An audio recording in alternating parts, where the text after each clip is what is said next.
এটা খেয়াল রাখবেন যে আল্লাহ তাআলা এই পৃথিবীতে আপনাকে একজন unique, a very unique person হিসেবে পাঠিয়েছেন। প্রতিটি মানুষ অনন্য এই পৃথিবীতে, প্রত্যেকটা মানুষ, কারোর সাথে কারো তুলনা হবে না। সো আপনি যদি দেখেন যে না ওর তো সফলতা বেশি, ওর তো এটা বেশি, ওর এটা হয়ে যায়, এটা হচ্ছে আপনার একটা হাইলাইটেড রিল। ফেসবুকে একটা নতুন রিল বের করছে না, এইটার সাথে কম্পেয়ার করলে হবে না। ইংরেজিতে একটা কি যেন বলে যে the grass is always green out of the fence, মানে বাইরে থেকে বাগানের ঘাস খুব সবুজ লাগে, কিন্তু বাগানে যে বসে দেখবেন না ওদিকে তো হলুদ হলুদ ঘাস আছে, মরা ঘাস, লাল ঘাস, এইটা সেইটা, কিন্তু বাইরে থেকে গল্ফ মাঠ দেখলে কেমন লাগে? ওরে আল্লাহ, এত গ্রিন। গল্ফ মাঠে যে বইটা দেখেন যে কি খসখসে রুক্ষ, কিরকম আরো কিছু ঘাস আছে, সুন্দর না? অসুন্দরটা কাছে গেলে দেখা যায়, দূর থেকে আপনি বুঝবেন না। তো আপনি যাদের গ্ল্যামারাস লাইফ দেখে আপনি হাহুতাশ করেন, বুক চাপড়ান, এটা হচ্ছে হাইলাইটেড রিল ফেসবুকের, মানে ওইটাই তার মূল লাইফ না। হ্যাঁ, that is not the total picture. কারণ শুরুতেই তো বলছি, দেই কোনটা আমরা ফেসবুকে? কথা বলেন, স্পেশাল ইভেন্টগুলো দেই আমরা। আমার দুঃখের ওটা তো আমি লুকাই, আমরা লুকাই, ওটা তো আমরা দেখাই না। সো অন্যের হাইলাইটেড রিল দেখে যেন হাহুতাশ না করেন। আপনি একজন অনন্য মানুষ, আল্লাহ তাআলা আপনার মধ্যেও এমন কিছু ক্যাপাসিটি, ক্যাপাবিলিটি দিয়েছে, এটা দিয়ে আপনি বিশ্ব জয় করতে পারেন আপনি। সো আপনি অন্যের সাথে কম্পেয়ার করবেন, আপনি নিজেকে ডেভেলপ করবেন, মানে compete with your self instead of others. অন্যের সাথে কম্পিট না করে নিজেকে try to B the best version of your self in every single day. প্রতিদিন আপনি ট্রাই করে নিজেকে আপনার মানে শ্রেষ্ঠ ভার্সনে পরিণত করেন, নিজের সাথে নিজে কম্পিট করেন। কিন্তু তুলনা করতে গেলে অশান্তিতে ভুগবেন যে ওর তো এত টাকা স্যালারি, আমার তো, ওর তো এত এত অ্যাচিভমেন্ট, আমার তো নাই, ওর এটা আমার নাই। এভাবে কম্পেয়ার করতে গেলে আপনি দুঃখী হবেন, অস্থিরতায় ভুগবেন। এজন্য এই কম্পেয়ারটা করা যাবে না। এবং রাসূল সাল্লাল্লাহু আলাইহি ওয়াসাল্লামকে আল্লাহ তাআলা দেখেন কি চমৎকার করে কোরআনের নির্দেশ দিয়েছেন সূরা তাহার ভেতরে, ওয়ালা তামুদ্দান্না আইনাইকা ইলা মা মাতআনা বিহি আজওয়াজাম মিনহুম যাহরাতাল হায়াতিদ দুনিয়া লিনাফতিনাহুম বিহি। মানে নবী হে, কাফিরদের এক দলকে আমি দুনিয়াতে দাপট দিয়েছি, ক্ষমতা দিয়েছি, ধন সম্পদ ঐশ্বর্য দিয়েছি, ওইদিকে যেন আপনার চোখ না যায়। আল্লাহ তাআলা কাকে বলতেছেন? রাসূলুল্লাহ সাল্লাল্লাহু আলাইহি ওয়াসাল্লামকে বলতেছেন যে কাফেরদের মধ্যে থেকে একদলকে আমি অনেক ধন সম্পদ দাপট অনেক কিছু দিয়েছি, আপনি ওইটা দেখে মন খারাপ করেন না, মানে কম্পেয়ার করতে যায় না, আমার এটা নাই, আপনারা যে আমি কত কিছু দিছি, আপনাকে তো নেয়ামত দিয়ে আমি ধন্য করে ফেলেছি।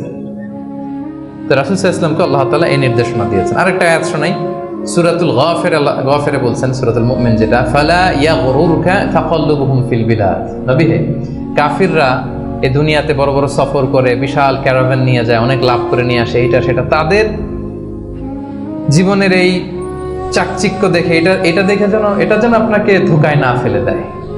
আপনি এটার সাথে নিজেকে কম্পেয়ার করবেন না, আপনি নিজের সেলফ ডেভেলপমেন্টের চেষ্টা করবেন, আপনার রোলটা আপনি প্লে করবেন, প্রপার সময়ে প্রপার রেসপন্সটা আপনি করবেন, কিন্তু আপনার সাথে আপনি আরেকজনকে কম্পেয়ার করবেন। এই কম্পেয়ার করার কারণে আমাদের সমাজে, আমাদের জীবনে অনেক অশান্তি তৈরি হয়। এই কম্পারিজনটাতে কিন্তু ক্ষতি। এই পয়েন্টটা বুঝতে পারছেন? কম্পারিজন করবেন না, কারণ প্রত্যেকে আমরা অনন্য একজন মানুষ। অ্যাভয়েডিং কম্পারিজনস, আপনি যখনই এই তুলনা বাদ দিবেন দেখবেন যে আপনি হ্যাপি। তুলনা করলেই, কারণ নিচের দিকে তো আর তুলনা করবেন না, করবেন কোথায়? এইটা নাই, ওইটা নাই, আমার এইটা হইল না, আমার সাথে কেন হয়, আমার কেন এত দুঃখ। এই কম্পারিজন যখন করবেন অস্থিরতা আসবে। Be grateful with what you have.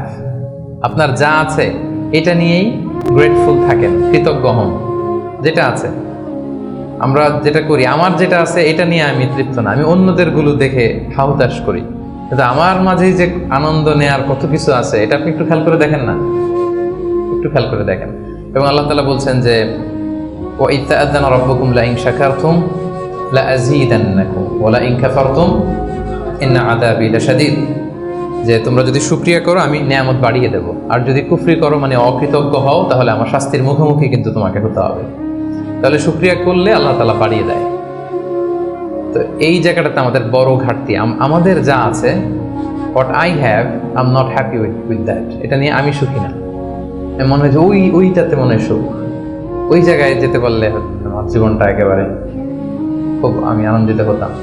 তারপর আপনি যেই স্থানটাতে যেতে চান, ওই স্থানটাতে যে আছে তার সাথে কথা বলেন যে ভাই আপনি হ্যাপি তো? বলে না আমিও তো হ্যাপি না। ওই যে আমি তো খুঁজতেছি ওইটা, আমি যদি একটু ওই পর্যন্ত যেতে পারতাম তাইলে একেবারে মহা সুখ পাইতাম। আসলে সুখটা হচ্ছে আপেক্ষিক। আপনার যেটা আছে আপনি এটা নিয়ে যদি ভাবেন, দেখবেন যে শুকরিয়া করে শেষ করতে পারবেন না। আপনি দেখেন যে আমাদের মধ্যে কত কমপ্লেইন, হ্যাঁ, কত অভিযোগ, আমার এটা নাই, আমার সেটা নাই, আমার ভালো ক্যারিয়ার নাই, আমার জব নাই, আমার সুন্দরী বউ নাই, আমার ফ্যামিলির এই সমস্যা, আমার ওই মানে আমার জীবনে কিছুই পাই নাই আমি।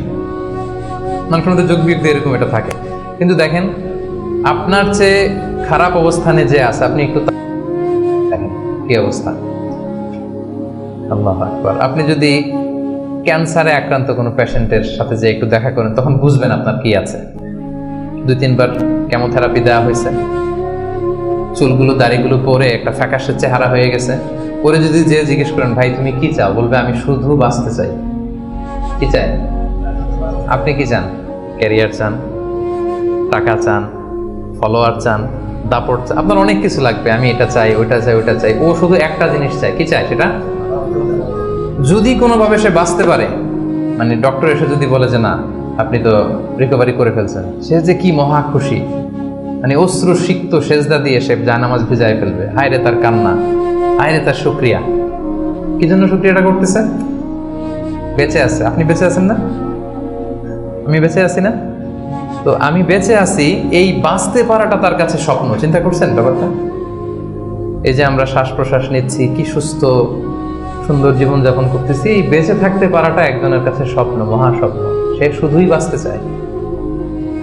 আমরা সুখ আসলে এদিকে সেদিকে খুঁজে পাই। আমার মধ্যে যে আল্লাহ তাআলা সুখের কত টুলস দিয়েছেন, কত মাধ্যম দিয়েছেন, শুকরগুজার হওয়ার মতো কত নেয়ামত আল্লাহ তাআলা দিয়েছেন, সেটা আমরা চোখে দেখি না। আপনি যদি একটু খেয়াল করেন কি নেয়ামত দিয়েছে আল্লাহ তাআলা, আপনি অবশ্যই শুকরগুজার হতে পারবেন। অনেক কিছু আল্লাহ আপনারা দিয়েছে যেটা অন্য কাউকে দেয় নাই। অনেক কিছু আপনার মধ্যে আছে। তো এগুলোর জন্য আমাদের মানে গ্র্যাটিটিউড শো করতে হবে আল্লাহ তাআলার কাছে, যে আল্লাহ শুকর, আলহামদুলিল্লাহ, তুমি অনেক ভালো রেখেছো, অনেক ভালো আছে, আলহামদুলিল্লাহ। এই শুকরিয়া করার মেন্টালিটি যদি ডেভেলপ করেন, দেখবেন যে আপনি মহা সুখী। আপনার মধ্যে সুখানুভূতি, মনোদৈহিক প্রশান্তি, শান্তি এটা নেমে আসবে। আর যখনই দেখবেন যে আপনার উপরে যে আছে, রাসূলুল্লাহ সাল্লাল্লাহু আলাইহি ওয়াসাল্লাম বলছে যে উনজুরু ইলা মান হুয়া আসফালা মিন, তোমার চেয়ে খারাপ পজিশনে আছে তার দিকে একটু তাকাও, তাইলে শুকরিয়া করতে পারবে। তোমার চেয়ে উপরে যে আছে তার দিকে তাকিও না।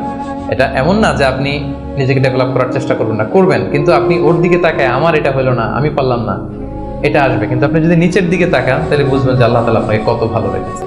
যা আমার আছে এটা নিয়ে যেন আমি শুকরগুজার হই, আমি যেন বেশি বেশি পড়ি আলহামদুলিল্লাহ। বেশি বেশি কি পড়বেন? পড়তে পারবেন তো? নাকি আলহামদুলিল্লাহ বলার মতো জীবনে কিছুই ঘটে নাই আপনার?